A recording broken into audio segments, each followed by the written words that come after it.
பார்க்க போகிறோன்னா வந்து இட்லி உப்புமா வந்து பிரேக்ஃபாஸ்ட்டுக்கு பண்ண போகிறோம்.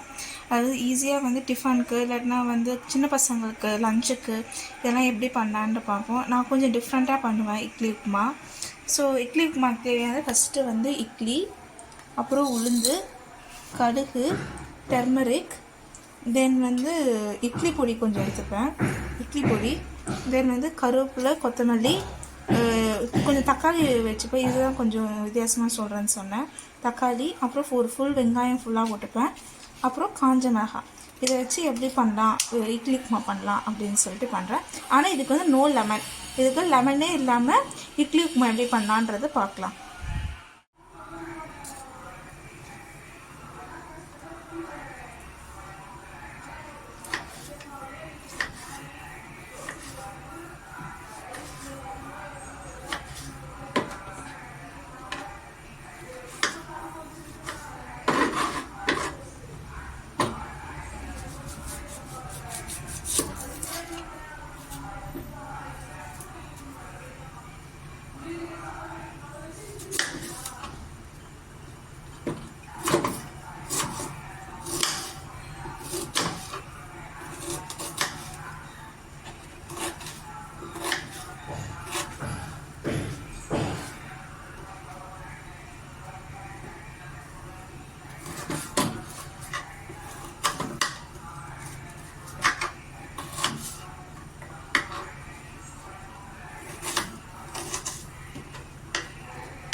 ஃபஸ்ட்டு எண்ணெயில் உளுந்து போட்டாச்சு.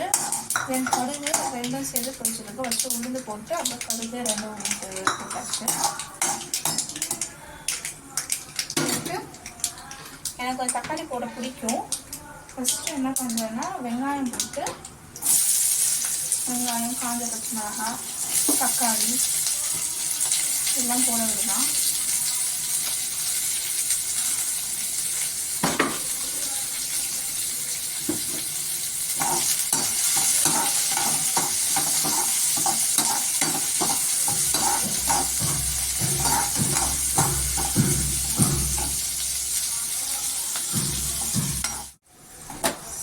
இப்போ வந்து வெங்காயம் வந்து நல்லா ப்ரௌனிஷ் ஆகிடுச்சு.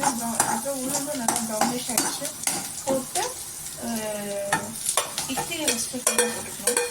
போட்டு வச்சுருக்கேன். இட்லியை போட்டு ஃபஸ்ட்டு நல்லா மிக்ஸ் பண்ணிக்கோங்க ஃபஸ்ட்டு.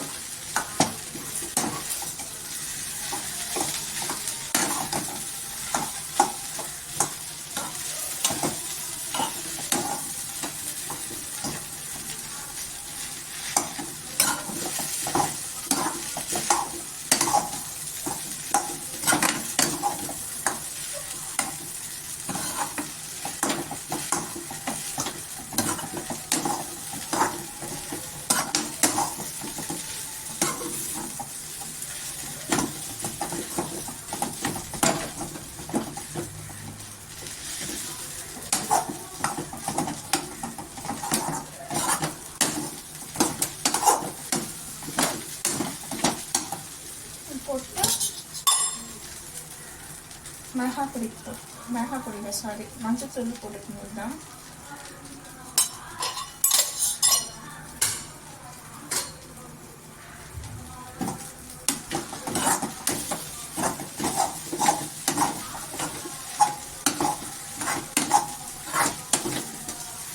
எவ்வளோ விஷயம் தெரியுங்களா? நான் லைட்டாக தான் மஞ்சத்தூள் போடுவேன்.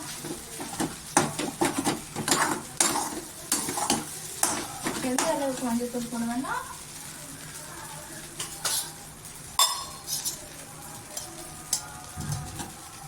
இந்த அளவுக்கு மஞ்சத்தூள் போடும் விட்டலாம். அதான் இட்லி உப்புமா ரெடி. இப்போ சாப்பிட்டு பார்த்து நல்லா இருந்துச்சு பார்க்கலாம்.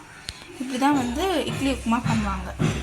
ஓகேங்களா? இது வந்து பிரேக்ஃபாஸ்ட்டுக்கும் சாப்பிட்லாம், இல்லை பசங்களுக்கு வந்து மேக்ஸிமம் லஞ்சாக செஞ்சு கொடுக்குறது, இல்லை டின்னருக்கு இதெல்லாம் செய்யலாம். இது வந்து இட்லி வந்து எக்ஸஸ் ஆகிற இட்லியை வச்சு பண்ணாங்கன்னா இன்னும் கொஞ்சம் நல்லாயிருக்கும். அதுதான் இதோட ட்ரிக்கு. ஓகேங்களா? Bye. Please like, share and subscribe.